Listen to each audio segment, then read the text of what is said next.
James, Nigel Farage triggered this by-election to regain the narrative. He says he wanted the people to judge him rather than the investigation that he was actually facing in Parliament. But presumably he didn't count on mainly running against a man dressed as a bin. No, I mean, look, the goals here were to draw a line to that investigation just mentioned into a donation that was given to him before he returned to politics in 2024. And the other big narrative, if you look at 2025 and 2024, every summer Reform have dominated the coverage in press conferences, near daily conversations about migration. This year round, they've much more struggled. But because the major parties did not stand in this election, Farage was left running against a joke candidate. And I have to say he's done incredibly well. With a turnout of 44%, that is incredibly unusual for a by-election. He increased the amount of votes he got on 2024's general election. And so to get more people to turn out on a general election to back you is a sign that the people of Clacton really do think Farage is the man of the moment, but that doesn't extend to the wider UK. And it's worth saying, Count Binface getting nearly 10,000 votes as a joke candidate is also an indictment of Farage as well. So you can dice this either way, but I don't think it's achieved the narrative goals that Farage has wanted. Yeah, because, as you say, Clacton is the easiest place for Farage, the easiest audience for him in the United Kingdom. Does the Farage fatigue that pollsters have been talking about go away now?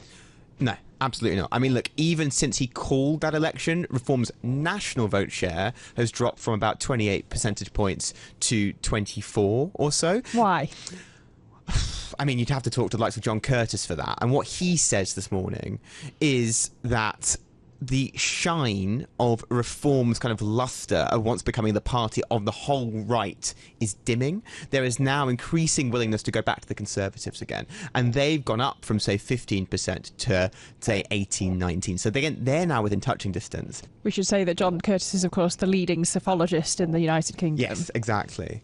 And so what that leaves now is a battle for the right as who is kind of the main challenger to Andy Burnham's Labour Party. Meanwhile, the Labour Party have picked a new leader and they can put on a fresh face and are increasingly siphoning off votes from the more left-wing Greens.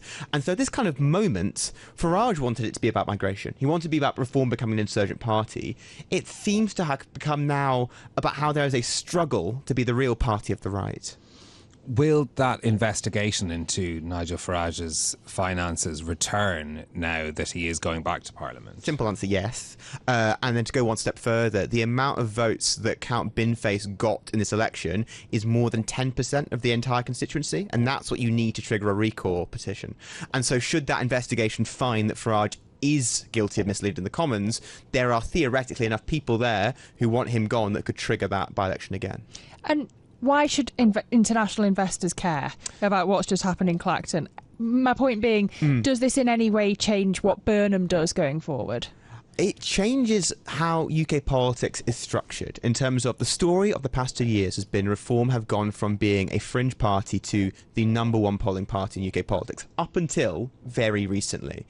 If Burnham feels that he can win an early election, there are now increasing interest in potentially calling one. He has ruled that out publicly and saying it's not the moment. But if he feels that the party has the rights of split, if he feels that he could, that raises the sort of questions around that, Lizzy. And that's very important to international investors because that will change all the policy perspectives. The other side of that is you look at the right. If Reform were the nailed-on total challengers against Labour, if the Conservative Party didn't exist, you could read into that what the policies would be. They have far more strict policies on migration. They're interesting policies with crypto. But it now seems a lot more murky what is going to come from there. And there is going to be a real battle going into the autumn of who is going to be the people who take on the fight with Labour.